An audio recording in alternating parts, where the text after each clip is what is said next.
Alright, French toast, it's a classic. Everybody loves it. It's in restaurants all around the world. It's super delicious, but I bet you didn't know how easy it was to make. And that is what we're going to be making in today's video, because it's one of my favourites as well. So let's get into it. In my opinion, the best bread to use for French toast is challah, but by any means you can use whatever bread you want. But make sure whatever bread you do pick is at least a day old, so that it gets nice and still. So then the bread can fully absorb the custard.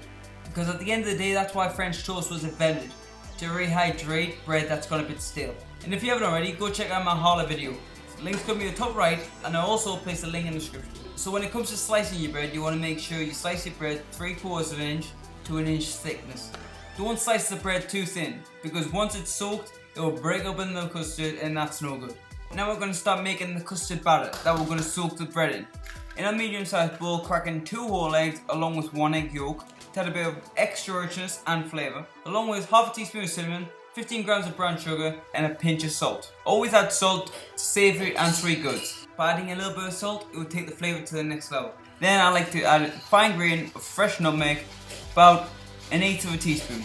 Don't use the ground nutmeg because the flavour is nowhere near as good as the fresh.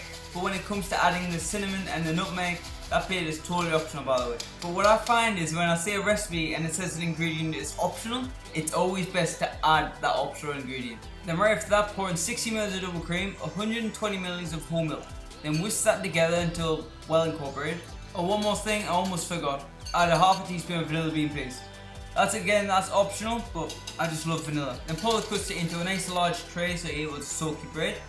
And you want to leave the bread in the custard to soak for 30 seconds to a minute. And then flip the bread over and do the same thing until the bread has nicely absorbed the custard and the bread physically can't absorb anymore. And by the way, that amount of custard will do enough for 6 slices of bread, which that would do 3 portions if you do 2 slices of French toast per portion, and that's some quick maths for you. Anyway, heat up a large frying pan over medium-high heat. Add a nut of butter, just enough to thinly coat the bottom of the pan, and you want to heat it up until melted and hot and bubbling. Then place your soaked bread into the pan, going away from you so then the butter doesn't spit back and burn you. Because that will be a nasty burn. And fry for 2 to 3 minutes until a gorgeous golden brown colour has been achieved. Then flip and repeat on the other side.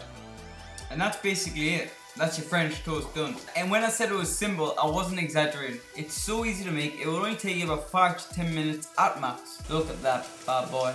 Look at them. Now once the French toast is nice and golden brown, plate up, add a nice slice of butter on top, drizzle with some golden syrup, maple syrup, honey, whatever teas you fancy, and dust with slices of sugar, totally optional of course, and enjoy.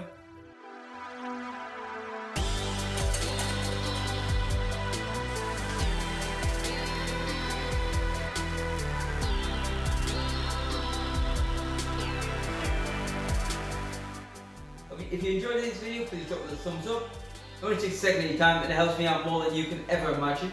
Click subscribe if you haven't already and ring the bell to see notifications because you don't want to miss any more of these upcoming videos. Trust me, you do not want to miss them. And thank you so much for watching. And if there's anything you want to see on this channel, just please say in the comments down below or DM me on Instagram. My Instagram info is in the description down below, so go check that out and I'll see you in the next one.